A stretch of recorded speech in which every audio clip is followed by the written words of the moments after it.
आप सबको विदित है कि संयुक्त किसान मोर्चा बड़ी संख्या में पिछले 2 महीनों से दिल्ली के 3 बॉर्डर्स पे कई किसानों के साथ वहां पे बैठी है। 2 जनवरी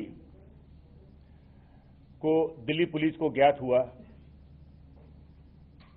कि किसान रिपब्लिक रैली एक ट्रैक्टर की मार्च करने जा रही है और ये भी संयुक्त किसान मोर्चा ने आह्वान किया कि उनके सपोर्टर्स 26 जनवरी को दिल्ली में आकर के ट्रैक्टर रैली में पार्टिसिपेट करें। जैसे ही हमारे को इसकी जानकारी मिली, हम लोगों ने जो फार्मर्स के लीडर्स हैं उनसे संपर्क किया और उनके साथ विस्तार में बातचीत हुई। 5 राउंड की मीटिंग हुई और इसके साथ कई बार फोन पे वार्तालाप भी किया गया। सबसे पहले तो उनसे कहा गया था कि ये 26 मार्च को देश जब रिपब्लिक डे परेड और सेलिब्रेशंस मना रही है तो उस समय ये ना करके उसके बाद में ट्रैक्टर मार्च करें, लेकिन उन्होंने इस बात से इनकार कर दिया।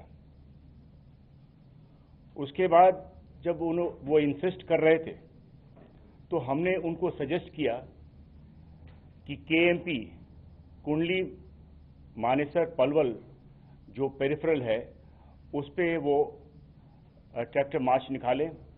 दिल्ली पुलिस ने उनको ये भी आश्वासन दिया कि उनकी सिक्योरिटी, ट्रैफिक मैनेजमेंट और मीडिया कवरेज में भी उनको सहयोग प्रदान करेगी।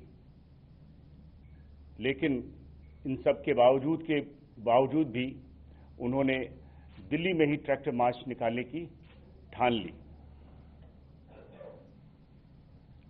5 राउंड की जो बैठक हुई, मीटिंग्स हुई, उसमें हमने अंत में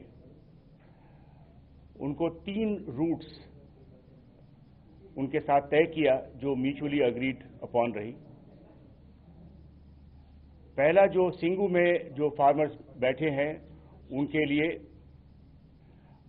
आप तस्वीर में देख रहे होंगे, सिंगू से चलकर के मुकरबा चौक से पहले जो संजय गांधी ट्रांसपोर्ट नगर की तरफ राइट टर्न रास्ता जाता है, उससे बवाना और कंझावला होते हुए वापस औचिंदी बॉर्डर से बाहर निकल करके केएमपी से होते हुए वापस कुंडली और सिंगू ये तय हुआ। और ये कुल जो डिस्टेंस है ये 63 किलोमीटर का है। साथ में ये भी तय हुआ कि जो टीकरी में बैठे हुए हैं वे टीकरी से नांगलोई टी पॉइंट आए और नांगलोई टी पॉइंट से नजफगढ़ के रास्ता होते हुए ढांसा बॉर्डर से होते हुए वे फिर केएमपी पे जाकर के वापस टीकरी बॉर्डर पे आ जाए। ये कुल डिस्टेंस 74 किलोमीटर है। इसके बाद जो तीसरा रूट जो गाजीपुर में जो किसान बैठे हैं उनके लिए यह तय हुआ था कि वो गाजीपुर से अंदर आकर के रोड नंबर 56 से होते हुए अप्सरा बॉर्डर से बाहर चले जाएं और केएमपी पे जाकर के और वापस गाजीपुर पहुंच सकते हैं। ये कुल 46 किलोमीटर है।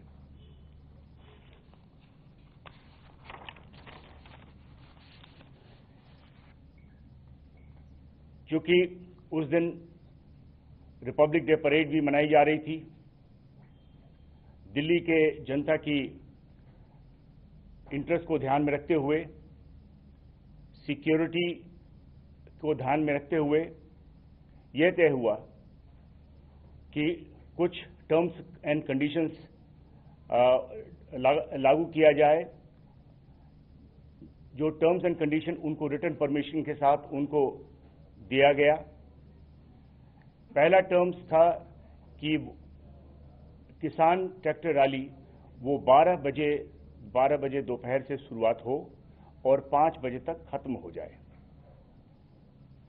इसके बाद दूसरी कंडीशन जो ले की गई वो था कि ट्रैक्टर मार्च जो किसान लीडर्स थे, जो उनके वरिष्ठ लीडर्स थे, वो लीड करें, वो अगली पंक्ति में वो रहें।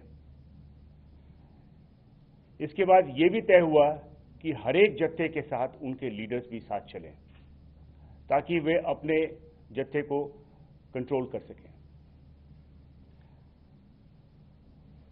5000 से ज्यादा ट्रैक्टर्स नहीं हो और कोई भी हथियार, फायरआर्म, भाला, तलवार या कोई भी ऐसी डेडली वेपन साथ में नहीं होना चाहिए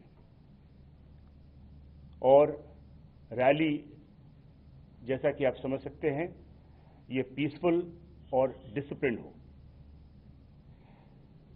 इसके बाद जब रिटन परमिशन देने के बाद एक अंडरटेकिंग भी ली गई जिसमें उन्होंने ये सारे शर्तें को मंजूर किया और ये तय हुआ कि किसान रैली 26 तारीख को 12 बजे से शुरू होगी। लेकिन देर 25 की शाम को ये समझ में आई कि वे अपने वादे से मुकर रहे हैं। जो अग्रेसिव और मिलिटेंट एलिमेंट्स थे उनमें से उनको उन्होंने आगे कर दिया। इन्होंने स्टेज को कब्जा कर लिया और बहुत ही प्रोवोकेटिव स्पीचेस उन्होंने दिया। इससे उनका मंशा शुरू से ही समझ में आ गया कि उनकी मंशा क्या है। फिर भी दिल्ली पुलिस संयम से काम की।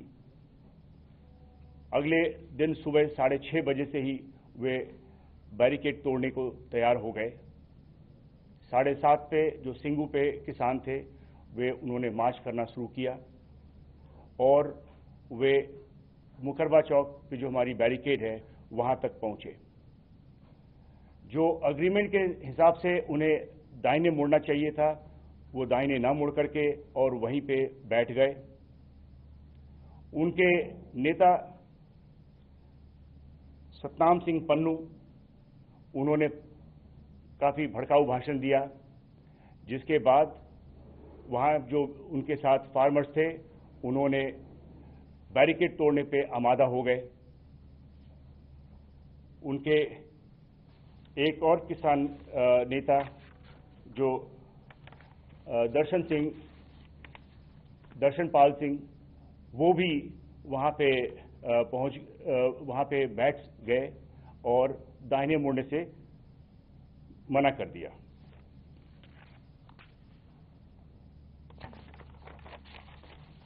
इसी तरीके से टीकरी से भी 8, साढ़े 8 के समय में वे लोग भी चल पड़े और गाजीपुर से भी इसी 8:30 के समय पे वे भी वहां से चल पड़े।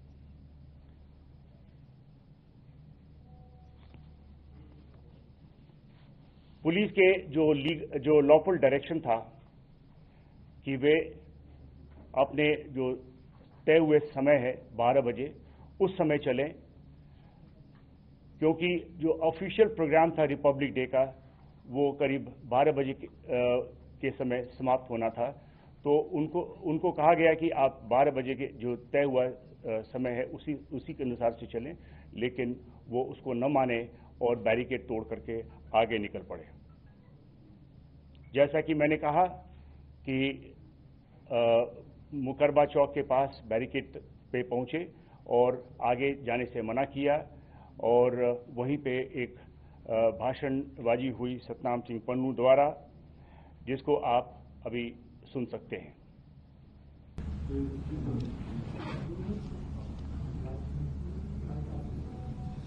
भी कवर किया होगा। आपने देखा होगा कि जैसे ही ये स्पीच समाप्त हुआ और उन्होंने आह्वान किया कि जो आगे जो बैरिकेड लगी है उसको तोड़ करके वो आगे जाएं, और वो वहाँ की जो भीड़ है वो आगे निकली और बैरिकेड तोड़ने लगी। आपने ये जो उनके स्पीचेस के बाद वहाँ पे जो भीड़ है वो आगे की तरफ बढ़ी। ठीक इसी प्रकार से जो टीकरी बॉर्डर पे जो किसान थे वे भी करीब 8 साढ़े 8 के बीच में निकले और उनमें वे आकर के नांगलोई टी पॉइंट पे बैठ गए और वहां पे ही प्रोटेस्ट किया।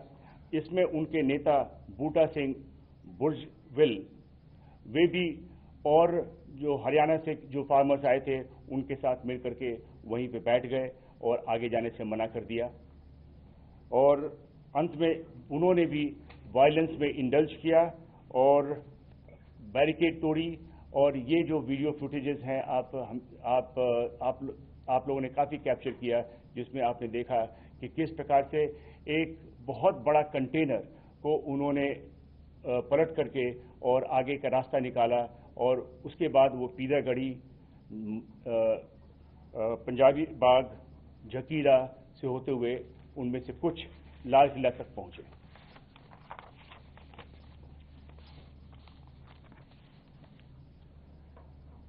उसी प्रकार से गाजीपुर पे जो किसान थे उनमें से जो राकेश टिकायत के साथ जो किसान थे और भी उनके साथ और भी संगठनों के किसान वे भी इसी प्रकार से वायलेंस में इंडल्ज किया और वे आगे बढ़कर के अक्षरधाम गए और जबकि बहुतों को वापस भेज दिया गया, कुछ लोगों ने बैरिकेड तोड़ करके वे भी लाल किले तक पहुंच गए।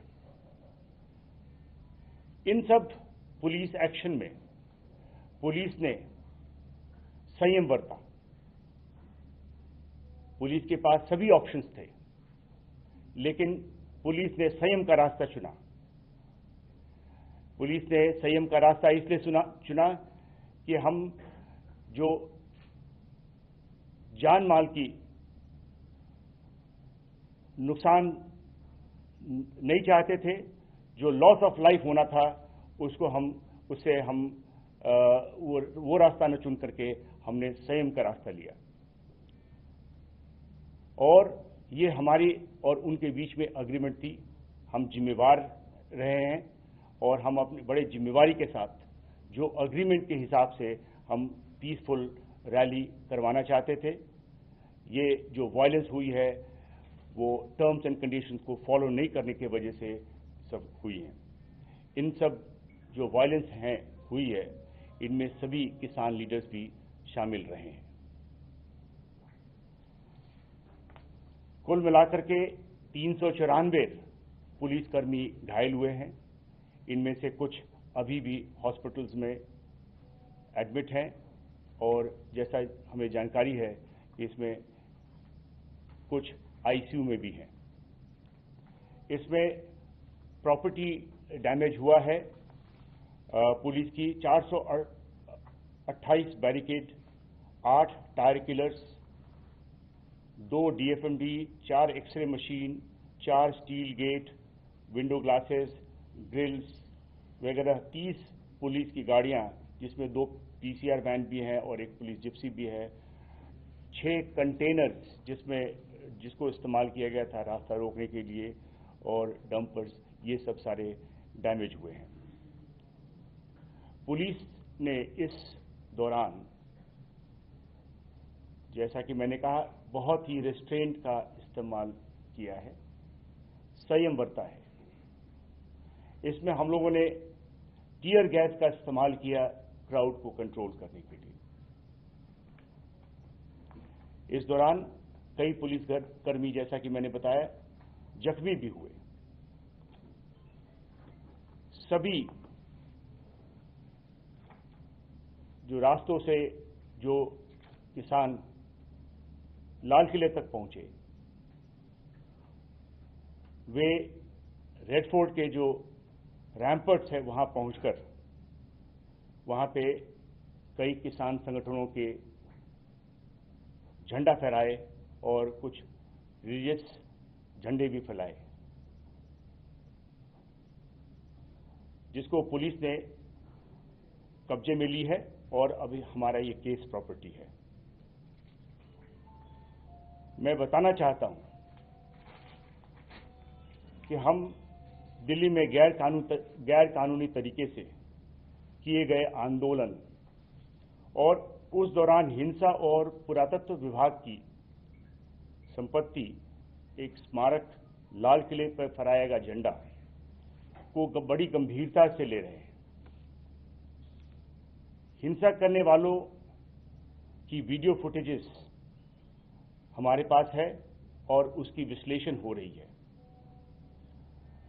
फेस रिकॉग्निशन सिस्टम से जो भी उसमें भाग लेने वाले उनकी पहचान की जा रही है और उनकी अरेस्ट की जाएगी, आगे कानूनी कार्रवाई की जाएगी।